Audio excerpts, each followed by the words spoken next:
So before I start the video, I gotta say I'm not a medical doctor. I am not recommending anybody ingest anything. This is all for educational purposes. It's not to promote any usage of drugs. Only listen to what your doctor tells you, all right? Human growth hormone, what does it feel like? What does it feel like to be on? I only use the therapeutic dosage of 2 IUs every night. I could never see myself pushing it much higher than that. Just like with testosterone, I just like to keep everything optimized. So I'm going to tell you guys how I felt since I've started it and the sort of the benefits that I've experienced since I've been on human growth hormone. So it's been about a month, okay? Human growth hormone acts in a very slow manner. So it's not like steroids where you're going to experience drastic changes in your physique and strength overnight. It's something that works very slowly. So don't expect, 8 to 10 weeks on human growth hormone to do anything. It just doesn't work like that. But let's go through the things that I've noticed so far. So the first night that I took 2 IUs of growth, I noticed about 15 minutes after I took it that I became very sleepy. I took it at about 8 p.m. I was in this very kind of sleepy, sedated state, but it wasn't uncomfortable. It was like really peaceful. It kind of just stopped all of the things that I'm thinking about at night. I always got 100 things in my mind. And the human growth hormone sort of eliminates that. It just puts me in like a very peaceful, sleepy state. And I just curl up in my bed and I go to sleep really peacefully. Now, the thing that human growth hormone has been amazing at is improving my sleep quality. I do not have insomnia where I stay up all night, but I guess I do have like some form of it because typically when I sleep at night, I'll wake up like every 2 hours and it'll be for 10 to 15 minutes. And then I'll fall back asleep. Ever since I started taking human growth hormone, I've been sleeping throughout the entire night, not waking up at all. I've never done that in my life. Maybe, when I was a little kid, but my sleep quality is freaking through the charts. I mean, I just sleep through the night like a baby. The only time that I have gotten up in the month that I've been taking it, I've gotten up like 3 or 4 times throughout the night. That's when I have to pee really, really bad. When you wake up and your bladder's full and you got a raging heart on. That's the only time that I've gotten up, is just when I'm about to burst with pee. So that is one thing I've noticed. The second thing that I've noticed is my joints and ligaments and tendons, they all just feel way better. When I was younger, I did a lot of non-functional lifts.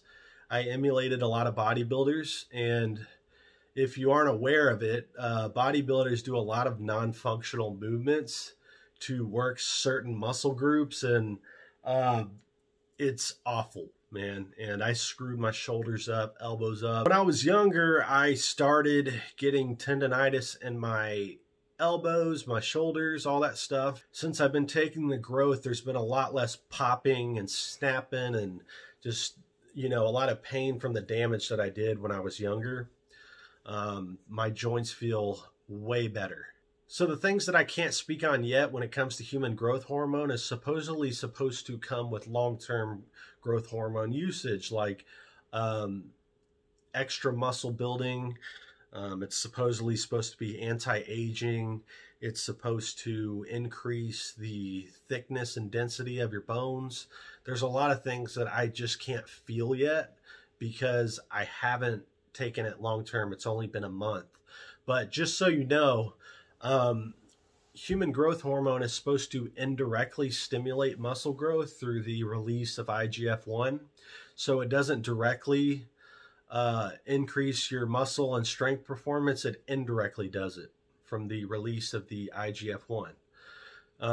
One thing that you guys got to consider too that are thinking about taking growth hormone is once you get above like 4 or 5 IUs, you really need to be careful, because human growth hormone actually competes with insulin. So a lot of people think why bodybuilders take insulin, it's because they have to. When you take 10, 15, 20 IUs of growth a day, you are going to put yourself 6 feet under very fast if you are not taking insulin. Because when you get into the non-therapeutic range of growth hormone, it's going to compete with the insulin. You're going to have high blood sugar all the time. So if you're really pushing the limits of, 4 to 5, I would say 6 is getting up there, IUs, you need to make sure to get a blood sugar tester. And when you wake up fasted, you want to take your blood sugar and make sure that you're not taking too much growth hormone, because if you take too much growth hormone without insulin, you can put yourself into a diabetic state. And if you want to take super high amounts of growth hormone, which I'm never going to do, but if you want to, you have to take the insulin or you are going to become diabetic. So my boy over at Self-Made Muscles, we were talking one day, me and him text back and forth, and he asked me if I used insulin. And for everybody out there, I want to state this up front, okay? Besides testosterone replacement therapy, I have not used steroids, ever. Am I going to use them? Probably. I will probably throw them in at some point, and you guys will know. But I had this guy that was like raging on me yesterday. He was like, oh, you got an empty ball sack and a receding hairline from all the tren you're using. And it's like, I've never used anything like that. My hair started receding when I was 20 years old. My brother has never taken an anabolic compound ever, and he is completely bald and shaves his head, and he's a year and a half older than me. So compared to the men in my family, I'm doing very good hair-wise.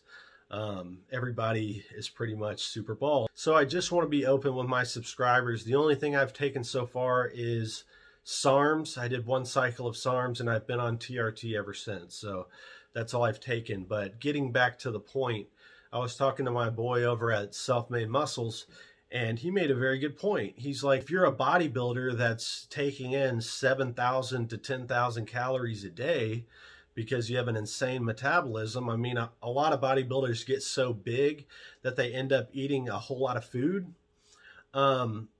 If you're eating 7 to 8 to 9 to 10,000 calories a day and you're stuffing down 1,000 grams of carbs or more a day, you're probably better off taking insulin to help your body out, because eating over 1,000 carbs a day, 10,000 calories, you are going to do a number on your natural insulin.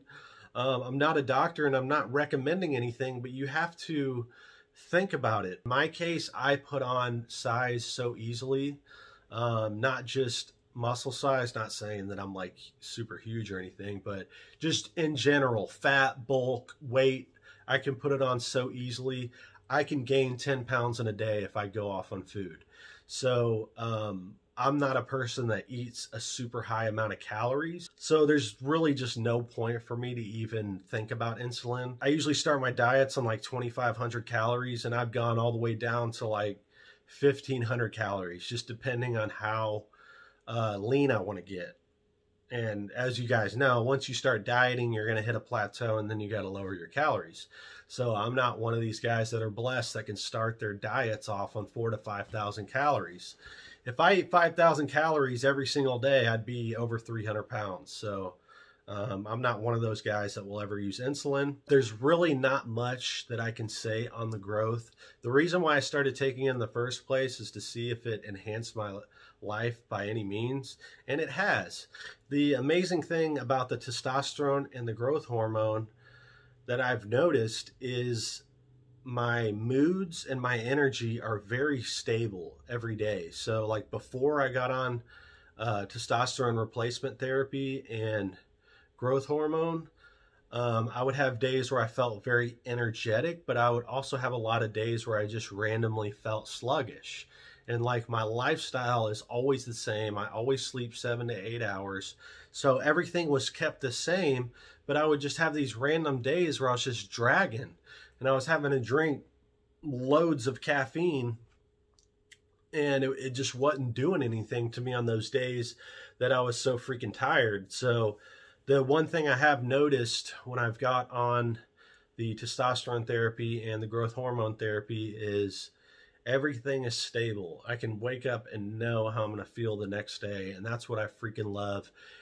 It keeps everything stable. If you haven't seen my video on 200 milligrams of testosterone a week versus a natural, I would highly suggest you go watch that. When you have a slow-acting compound in your body, it's going to keep everything super stable. So I think that has a lot to do with, you know, consistently feeling good day in and day out. Naturally, you're just not going to have like stable hormones all the time. They're constantly going to be changing up and down, especially if you're drinking alcohol or you're not sleeping a lot. There's a lot of things that'll affect your hormones, and the good thing about hormone replacement therapy is you're keeping things as stable as possible. And that's why I wanted to try the growth, is to see how it affected me. HGH is one of the most counterfeited products out there because it's so expensive. So a lot of people fill the vials with BS, and you don't know what you're taking. So I'm going to run through the side effects real quick. I already told you how I felt. So if you're getting like amazing sleep, better energy, you feel like your joint pain is way down, those are all signs that you're getting legitimate HGH.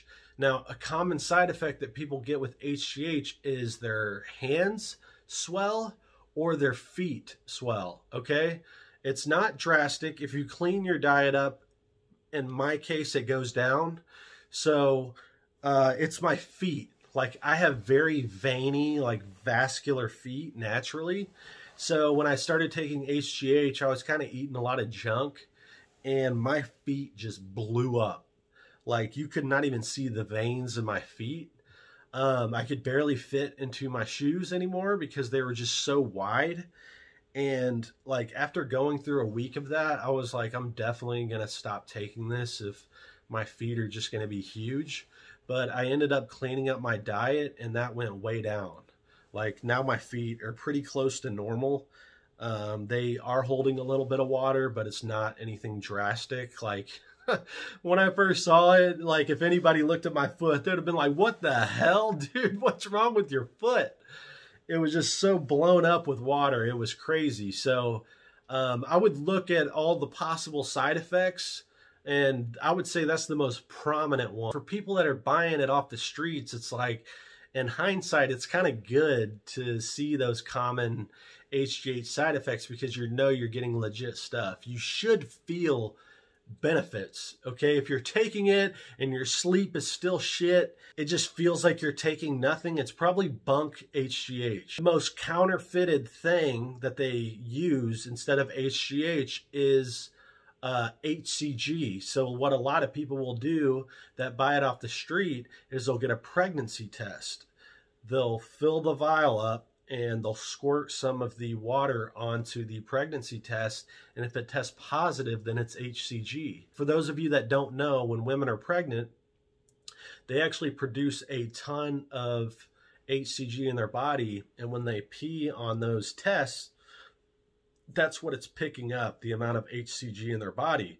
And then when they get their HCG measured by a doctor, that's how they're able to see how far along they are by how much HCG the woman is releasing. So each stage of the pregnancy, there's going to be different amounts of HCG. So that's all I got to say on this topic, guys. If you have any questions, just be sure to shoot me an email at traintobeafreak@gmail.com. And thank you for watching.